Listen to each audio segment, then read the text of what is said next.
of all, welcome everybody, and thank you for coming to listen to me today.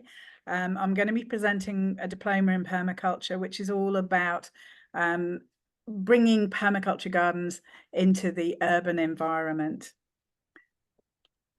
Okay. There's Gunter coming in.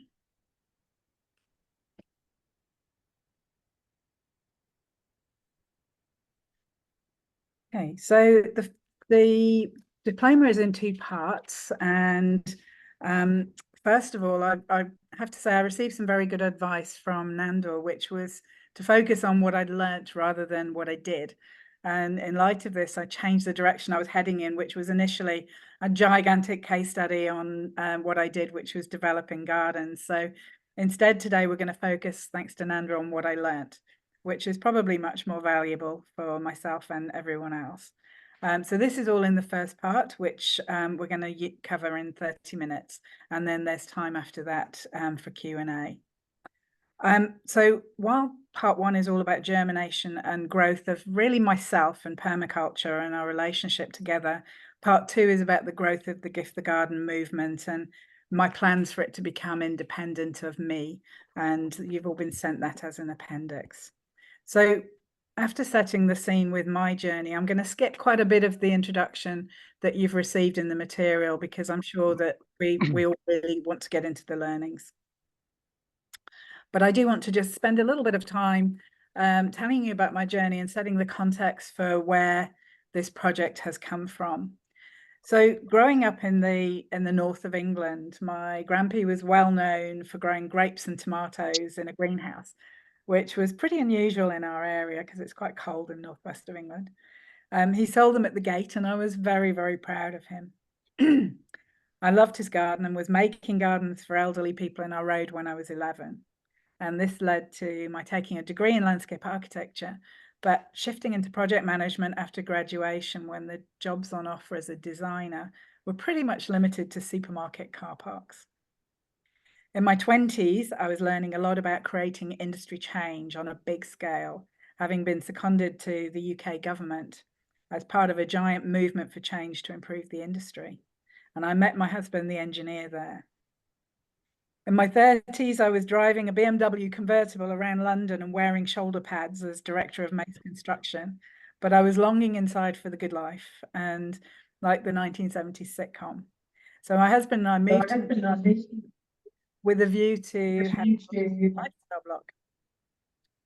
However, on arrival, we realized that at heart we're village people, and the idea of not being able to walk to the village and buy a pint of milk was not really tenable for us. So we bought the biggest block of land we could afford in a village, a steep side of a hill covered in pine, hawthorn, and agapanthus.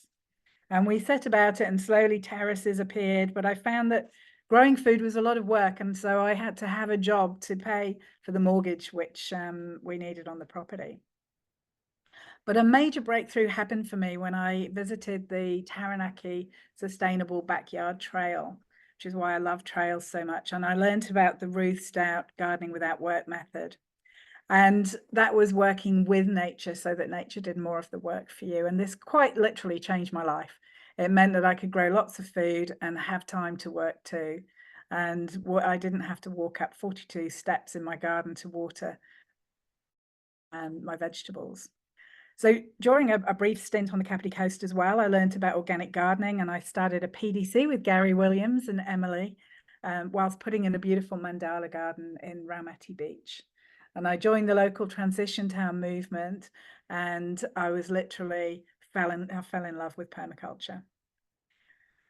But around 5 years ago, I decided it was time to go back to my passion of landscape design, and I chose a garden design course by Anna Gresham, but I didn't complete it as it just felt so two-dimensional to me. I was invigorated, however, by a regenerative practitioner course, and we've got Jerome and AK here today. And I did a full PDC with Trish and Gunter, both here today, thank you. And I was hooked by this time and knew that there was a new way of designing to explore, and more about this later. I was lucky to have studied living design with Dan Palmer just before he passed away. And this resonated completely with my new way of thinking about landscape design. I did an earthworkers course with For the Love of Bees to learn more about plants and soil, and where I just met some amazing people, not least Alex Hildebrand, who's part of our Gift the Garden group now. By the time I was running workshops in my own garden, I was teaching people how to garden with nature.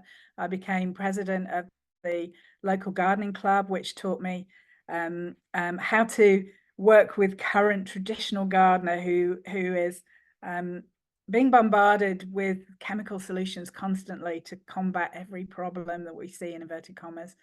And I walked an interesting line, trying not to become preachy about organics and working with nature, but to gently guide the 100+ members towards a more nature-based way of gardening. And eventually I began to design gardens for other people. And so Gunter very kindly mentored me through the early ones, and we met every week on Zoom at 6 a.m. And now 2 years and a bit later, after 19 gardens, thanks to Trish, my mentor, and my diploma, I'm here to present for a diploma in permaculture, all about the movement for change that I've begun, called Gift the Garden. So my goal in this diploma is to discover, by experiment, new ways of bringing permaculture principles into the forefront of people's minds in mainstream urban gardening, in order to tackle some of the challenges that we're aware of today in our living environment. And the drawing to the left is my garden in St. Heliers, my first gifted garden, which, as you can see, is pretty steep, and it's given me much cause to think about water and how it moves through a landscape. And as you can see, we've terraced over time on contour to capture the water, and more about that later. So I had 3 main diploma outcomes: the gardens themselves, 19 of them to date, and the story that goes with that is the marketing piece, the idea to sell to mainstream urban gardeners the beauty and amazingness that is permaculture. This story is available now in video form on YouTube, but continues to grow and develop, and there are many videos now on several of the gardens. And the hardest part is the third outcome, which is building now pretty well. I'm very excited about it. And that's the guild of stakeholders that support the movement independent of me, and that has begun.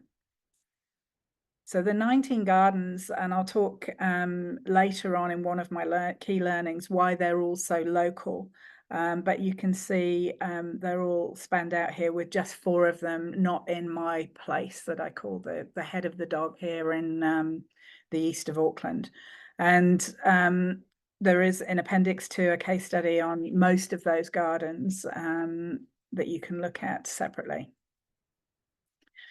So my diploma measures were, Trish was very keen to point out to me, I didn't have those in the beginning, but I won't linger on them. It just to suffice to say they have been by and large achieved, much to my surprise. I have to say there's been a momentum in this endeavour which has carried me along. I will just mention the last bullet though, as this was not anticipated. Somewhere along the way, I received funding from our local board to deliver something I'd long desired to see. And that's our own sustainable garden trail, like the one where I learned so much in Taranaki, and more of that later on. So just before we kick into the main 5 learnings, what is a gifted garden? I'll just cover that off briefly. Some think when they first hear about it that it's a freely given garden, and that's not the story. Whilst a gifted garden is less cost than by design, using recycled material and volunteer labour where possible, the main and starting point is to decide to gift your garden to nature, for the garden to serve all life. And then a Gift the Garden designer / project manager activates a process which will culminate in the delivery of your garden.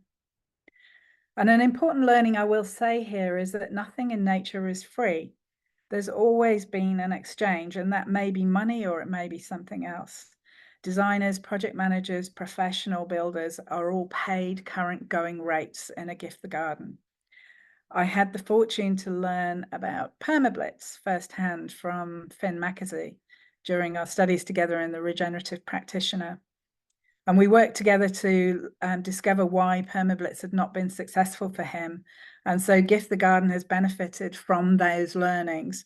And we've discovered that there must be good design in place.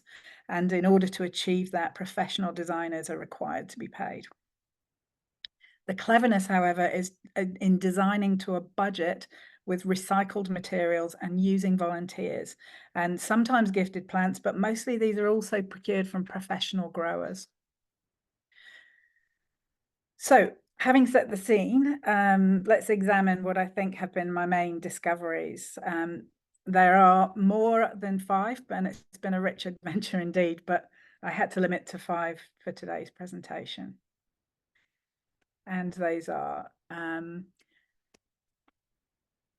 in this section. So I've reflected on what has changed for me since I began the project.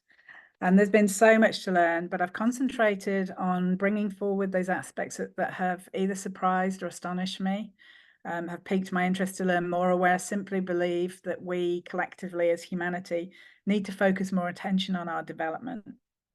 It's been tricky, but I've distilled the key learnings into these 5 main areas. And for each of the 5, I've followed David Holmgren's delightful idea of providing a proverb or a simple saying. And beginning with my learning around engaging people, my husband, the engineer, provides me with the first proverb, which is, Amanda, just give me the lift conversation, which means if I can't explain it during the time it takes to travel a few floors in a lift, I have to give up. And so how have I got on with my lift conversation? Explaining permaculture to lay people can be daunting, as I'm sure you'll all know. There's just so much to talk about. And as Jeff Lawton is fond of saying, there are simply no human problems that cannot be solved in a garden. And there's such a lot to go at. However, as an aid in this endeavor, I've begun to distill 5 key essentials which are required in a gifted garden, so that the next 3 slides explore these and how they relate to permaculture ethics and principles. So why essentials? I think it's because you need all 5 of them. Without one of them, it's not truly a gifted garden. It might be a remarkable garden, but not truly gifted in the sense that we mean here. So these 5 symbols now allow me to explain permaculture and Gift the Garden to everybody really simply in a way that they can understand. And the 5 symbols around growing food, providing for birds and bees, biodiversity, protection from extreme weather, so sponge soils, shade, cooling, recycling materials, creating community, all of those, I think, as you can see, just overlapped with the permaculture ethics, are steeped in those 3 ethics. And I had a little go at looking at mapping across to the 12 permaculture principles. And when I started, I realized that just picking growing food, every single permaculture principle is required in growing food. And one could talk for days on just that. But if I had to pick 2, I looked through and thought, what are the ones that are most key for each of those? So if somebody was more interested in just talking about the first 5 essentials, I could start to introduce permaculture principles quite gently through those. So obviously growing food is about obtaining a yield and catching and storing the energy of plants. So that really is concludes the first learning, which is how to have that lift conversation about permaculture, and they've been incredibly helpful. So the second one I would call a cue to care. Beauty is in the eye of the beholder. It's not a surprise to the audience, I'm sure, that permaculture gardens are often described as being weedy, scruffy, or unkempt.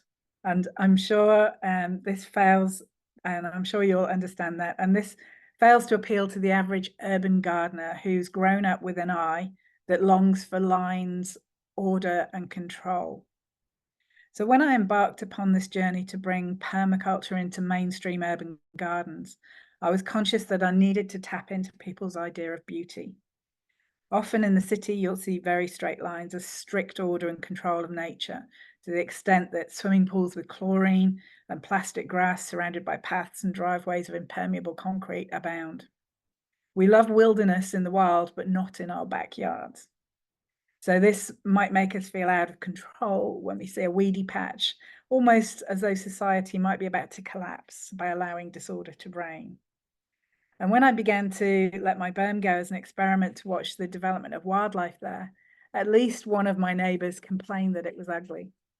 I began to develop ideas about beauty. And it seems to me that our idea of beauty is strongly linked to our physical sense of well-being and the happiness hormones which we need to thrive. So an apple tree bearing fruit is beautiful with its promise of sustenance. A well-ordered, weeded garden is beautiful and delivers the hit of dopamine from coming from a sense of achievement to deliver that. So how can we encourage people with this style of garden to relax and shift into a garden style where nature begins to have more of a say in the ebb and flow of the seasons, where insects and birds can play and feed and breed in their own safety without being poisoned or ostracized? So I've come to realize that beauty indeed is in the eye of the beholder. And I've noticed that my own eye has changed, and I now see beauty in a weed that makes a delicious tea. However, as a designer, I'm conscious that I'm holding on to seeing beauty through the eyes of my clients. I've come to wonder whether beauty is linked to that sense of well-being, which comes from a feeling of being supported, that resources are available at easy reach to keep us alive. And I've known for some time that beauty awakens love. And in recognizing that, it to me is of vital interest to understand how we can create more beauty in a garden for people who live in the city. If my ideas about beauty and a sense of being supported are true, then exposure and education to the way that nature supports us through plants, soil, microbes, fungi, trees, insects, and other creatures is absolutely key to expanding our repertoire of what is beautiful.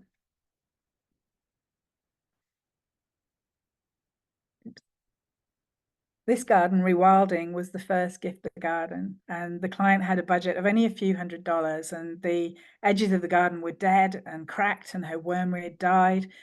Sprays had been administered once a month from a lawn mowing service. The design set about creating a higher order of life. In particular, it took into account the flash water runoff during heavy rain events and aimed to create a deep sponge soil inspired by the rewilding movement and the no-mow May in spring in the UK. The grass and whatever wanted to was allowed to grow, with simple paths being mown into it as a cue to care. The feedback from the first sustainable garden trail, where a couple of hundred people visited, was quite mixed, despite the garden being full of birds and butterflies, and I found this fascinating. I think this is a subject that could be deeply researched, but in conclusion, I strongly believe that in order to introduce permaculture principles into an urban garden, the consideration of beauty in the space and the human being's idea of beauty is paramount for acceptance. And that leads me to the next key learning, which is blend design approaches, integrate, don't segregate. So learning number 3, when I first studied my PDC, I was amazed how it changed my view of design. After 3 years of studying for a degree in landscape architecture, it seemed like I'd learned nothing about the real potential of design until I came up into permaculture. I'd come to realize that these 3 different design approaches are working in their own paradigm, which defines the body of knowledge and how it's applied. So let me try and explain. Firstly, in landscape architecture, we're taught that about what something looks like. Its beauty, its aesthetics are all important. Yes, function creeps in to some extent, but not at the expense of beauty. For example, the veggie beds are always placed at the bottom of a garden in landscape architecture, as they're not considered beautiful, even if it's a long walk to pick a radish. This form of design now feels very two-dimensional to me. So coming on to study the PDC opened a whole new world for me, in recognizing that you can design elements within the garden that support each other and produce more than just somewhere to sit and look. The garden can be designed to produce food and medicine in a way that you need do little or no work. But in permaculture, it has to be said that the design of aesthetics is often demoted in favor of function. However, integrating the 2 design approaches, beauty and function, then we can lift our design approach to one that feels more three-dimensional. One example of this is where I was invited by Naylor Love, a Gift the Garden stakeholder, to work with Boffa-Miskel, the incumbent landscape architects for Kainga and the multi-story housing scheme. And Kainga had requested a new idea, a veggie area to add to the usual requirements for outdoor space, community sitting, store, etc. And I was asked to comment on their design with my permaculture hat on. And you can see from this slide, the original design the landscape architects had created had, you know, an attractive center, but the veggie beds had been put off to one side next to the bins and on either side. So that's number 5. So from the initial sketch from my first few meetings with the Boffa-Miskel team, you can see that the ideas that I started to urge to integrate all the people activities into the centre around a common kitchen, seating area where produce can be prepared for eating communally. Children's play is then integrated so adults tending the gardens can keep an eye. And I was quite amazed and humbled that these high-end landscape architects were actually listening and interested and becoming engaged in the process. And they then made some resultant changes. And so you can see from the new design, whilst the styling still fits with the Warren and Mahoney slick architecture, the intent follows the ideas of integration, and the beginnings of a food forest are also starting to ebb into the edges. And I love the mandala garden with the corten steel raised beds. So learning number 4, is really about bringing in, if that last one was about landscape design, this one is about bringing in regenerative practice to create a 4th level dimension. And so in studying regenerative practice, the frameworks, and you can see one here, really put you in mind of considering the whole system in which your garden space is nested.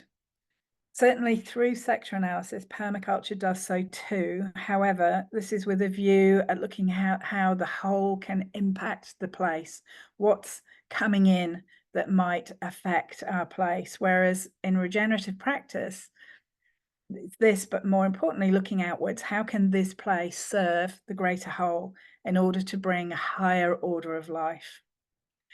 I think the depth of immersion in truly understanding a place does not necessarily, nor can it, come across in a PDC in 2 weeks of study.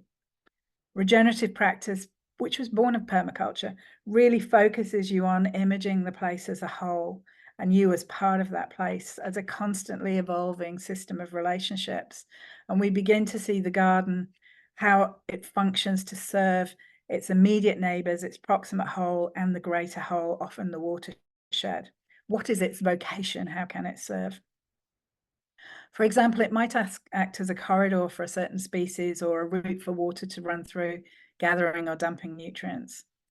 And I'm sharing this image of Gift the Garden living wall, which at its formal opening by the Deputy Mayor, Desley Simpson, and a karakia by Dane Tumahai of Ngāti Whātua, as although it's a tiny piece of land in the heart of a village, it's come to represent hope through action via its demonstration of all of the 5 Gift the Garden essentials.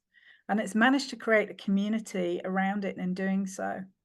A straightforward refurbishment of this wall could not, in my opinion, have created this level of community interest. There's not only the living wall serving as a wildlife corridor, as an area that was before had little diversity of planting. It's constantly covered in bees and other insects now. But more importantly, I think, or as importantly, it's serving as a beacon for the local community of what can be achieved by a gifted garden. It's serving that purpose.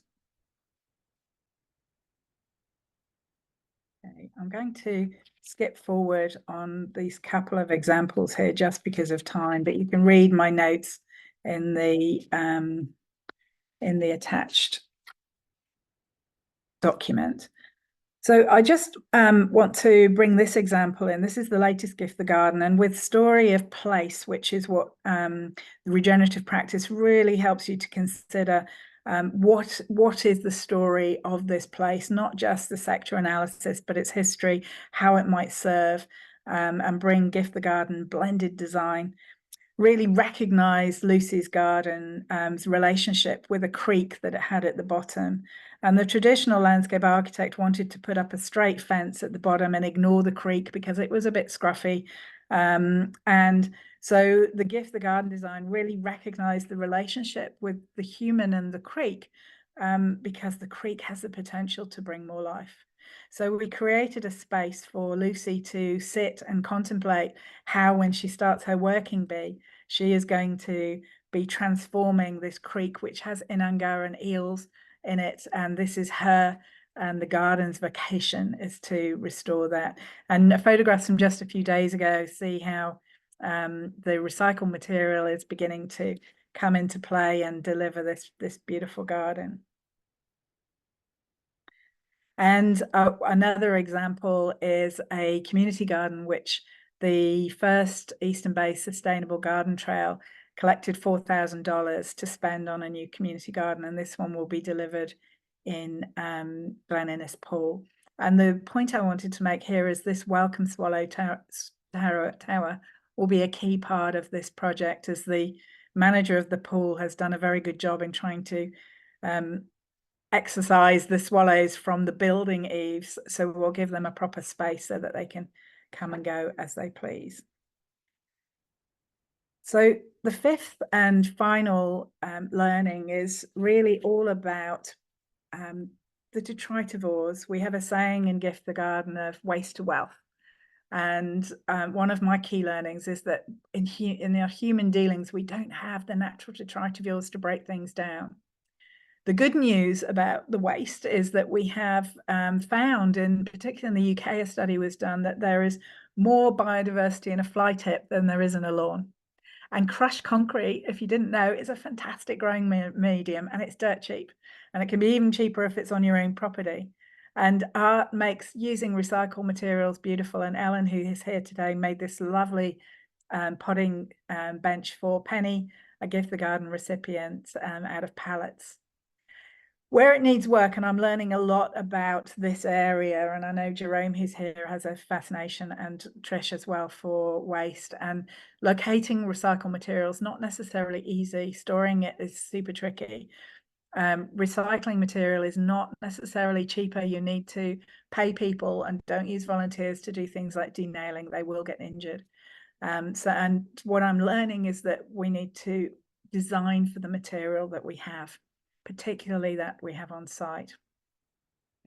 And here we have an image of Gunter, who was working with me on one of the very first Gift the Gardens for a school, Cowrie Park School, where we made a giant Tanifar insect hotel, which created an outdoor classroom set in a food forest. And you can see the kids there all enjoyed filling the Tanifar with lots of rubble and waste material. This beautiful garden is Penny's. It's one of the more recent Gift the Gardens. And you can see the urbanite or broken concrete, herb spiral, and the crushed concrete, which, as you can see, the rocket has self-sown in it. The woolly thyme, the protea, everything is doing well because it stops thugs like Kakuyu taking over. It's a harsh environment. And so this is becoming a bit of a signature within Gift the Garden.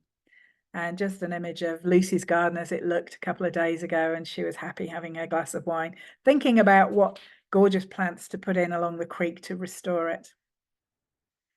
And I think with time, again, I'll probably rattle through this one, but this is another garden that used 18 tons of recycled concrete to really, and again, Gunter worked with me on this, to create a garden that got rid of the lawn to lunch, and provided a beautiful garden, which is now, these are early pictures, but it's very grown up, with over 30 different types of fruit trees.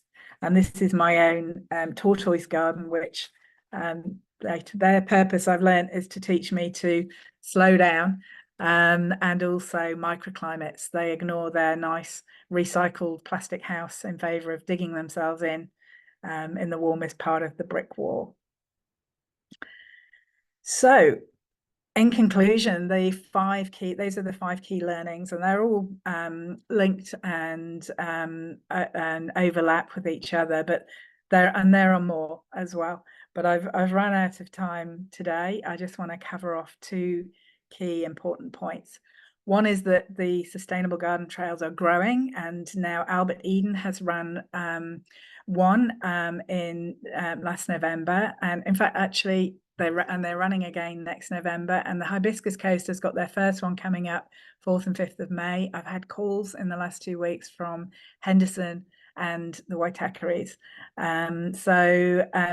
Watch the space, they're growing like mad, and they're inspiring people, getting some good press. And just in the Eastern Bays one alone, we had 1,600 visits with 560 people through 9 gardens. And then finally, growing the movement itself, because I cannot design all these gardens going forward. So we've started a mentoring group like Gunter kindly did with me. So I run that every Tuesday.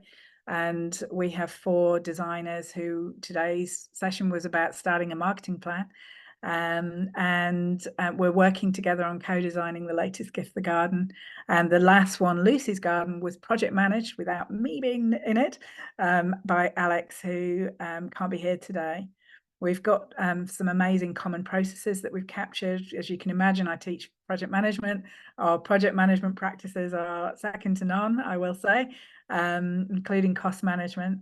And we're now developing a permaculture plant library, not only in a database, but we're looking for somebody to volunteer to start planting a library that people can go and see and take cuttings and seeds, etc. And so that concludes my presentation for today, and I'd like to open the floor to any questions.